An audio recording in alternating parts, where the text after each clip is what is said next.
Menarik kalau kita bahas mengenai hal ini, beberapa kali kita juga melihat kemudian mahasiswa turun ke jalan melakukan aksi untuk kemudian mempertimbangkan hal ini untuk bisa masuk dalam rancangan KUHP. Terakhir kalau kita dengar paling tidak September kemarin kita masih melihat ada beberapa aksi dilakukan oleh sejumlah mahasiswa ya Andro ya. Apakah gara-gara kemunculan pasal 349 ayat 1 ini mereka merasa dibungkam, mereka tidak bisa lagi berekspresi di muka umum? Kita akan langsung tanyakan kepada sejumlah narasumber kami sudah hadir di meja catatan demokrasi. Langsung saja kita sapa. Ini dia sudah hadir, ada Muhammad Khalid, Ketua BMKM UGM. Selamat malam, Assalamualaikum Khalid. Selamat malam Mbak dan Mas dan para sesepuh ini ya.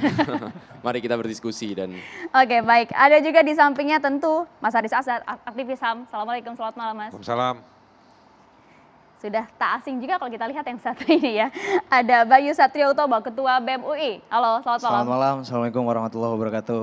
Waalaikumsalam warahmatullahi wabarakatuh. Hidup mahasiswa, mahasiswa harus semangat dong. Hidup mahasiswa. Ini malam-malam mahasiswa kayak belum makan malam, harus semangat ya guys ya. Ya, pasti. Kita semangat sekali membahas RKUHP malam ini. Oke, mantap. Sabar, disimpan dulu tenaganya. Kami juga mengundang ada anggota tim sosialisasi RKUHP Kemenkumham Republik Indonesia. Terima kasih banyak Bapak Albert Aris. Selamat malam Pak Albert.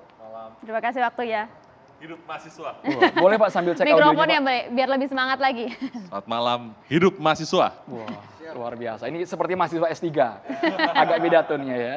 Kemudian kami juga menghadirkan ada Prof. Hermawan Sulistyo, penasihat Kapolri, yang juga praktisi hukum. Terima kasih banyak Prof. Kiki. Selamat malam Prof. Kiki. Selamat malam. Ini bukan lagi mahasiswa, ini udah senior banget, udah suhu ya Prof ya. Suhu gila. Saya 35 tahun demo. Wah, Ya. luar biasa. Ketika tidak bisa demo karena tidak punya kartu mahasiswa, saya mendaftar lagi di Fakultas Hukum Extension UI. Untuk bisa demo. Ditolak. Katanya mereka kapok punya mahasiswa seperti Marsilam Simanjuntak gitu. Akhirnya saya nggak jadi mahasiswa. Siap. Nanti disimpan dulu Prof, ceritanya luar biasa. Tetaplah hidup mahasiswa. Asik. Kemudian kami mengundang juga, ini luar biasa, ini pegiat media sosial ya sekarang ya. Bang Ruhut Sitompul, mantan anggota DPR RI. Horas, selamat malam Bang Ruhut Horas, Sitompul. Bang.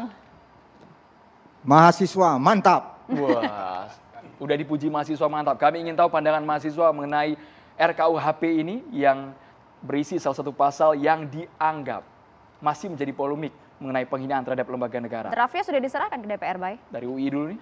Oke, terima kasih. Sebelumnya izinkan saya membuka diskusi ini dengan satu kutipan dari guru saya, Prof. Boy, Prof. Marjono Reksodi Putro, salah satu ketua tim perumus pada waktu itu sebelum beliau wafat begitu. Beliau mengatakan seperti itu, seperti ini. Dengan mempertimbangkan perkembangan nilai-nilai sosial dasar, fundamental social values dalam masyarakat demokratik yang modern, maka delik penghinaan tidak boleh lagi digunakan untuk menghambat kritik dan protes terhadap kebijakan pemerintah pusat maupun daerah, maupun pejabat-pejabat pemerintahan pusat dan daerah.